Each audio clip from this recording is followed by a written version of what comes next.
choosing knowing over worry. When I finally got to meet my surgeon, there's 5 people on my team. I think they have a tumor conference once a month at the hospital I'm attending, and so this was a few days before. This was just this week actually. Um, but he looked in the back of my throat and he got he really started to lay out the possibilities of what this is, and didn't want to rule out anything yet. Still, but he laid out 3 possible paths for a surgical option. Each one came with different risks, different timelines for doing the procedure and healing, and also different levels of intervention. It was a lot, and yet it felt I felt something surprising about it. I I, I thought I'd been doing pretty well, but I really felt a sense of relief that it's been 2 months. Now we finally have not a diagnosis yet, but we understand the options.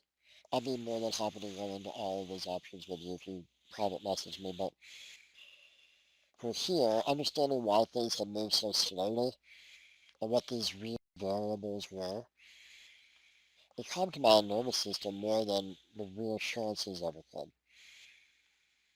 Because not knowing, it really does, if we're not careful, can drain our energy. And I had to constantly talk myself down. And it did get faster and faster and faster. And I think I'm down to less than a minute of being, uh, I'm happy I'm on this side of the grass today, even though I have all that stuff going on. So later that day, we had several hours before, well, during the session, during the appointment, he says, I can't really know how to move forward until we do one more CT scan. And I thought, okay, well, let's schedule it. Can we do it today? Because we're 3 hours away. And he says, I'm going to put in the order to try to get it done today. So go to the front desk to check out. And I asked the person checking out, I said, doctor put in the order. Is it possible? She says, let me get on the phone. And yes, they scheduled it for like 5 hours. And I thought, wow, that's great.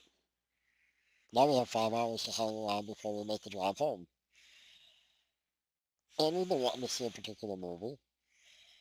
And my wife said it ahead of time because she was with me for support and she wanted to hear the doctor's words right out of his mouth. And we both said it pretty much at the same time or thought it. Let's go to the movies. Let's do a matinee. So here we are, just been told that this is serious. And we went to the movies and got some snacks. She bought a soda. I snuck in my hot tea. The movie ended at 2:45. We drove to the place 10 minutes away, got there 5 minutes early. They took me early. We were out in 15 minutes and on the way home. And so I'm saying all this to say, I could have just kind of really,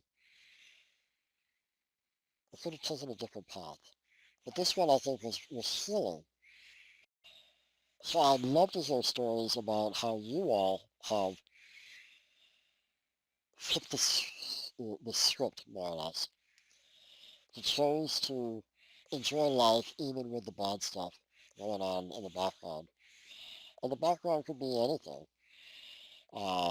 Because we're all different, we're all on a different path. Some have trouble in their relationships, others have health issues, some have a crisis at work, or they own a business. But keeping space for the good stuff in the midst of the bad stuff, um, I'd love to hear your take on it. Alright, thanks for following, and I'll share more as we get more information.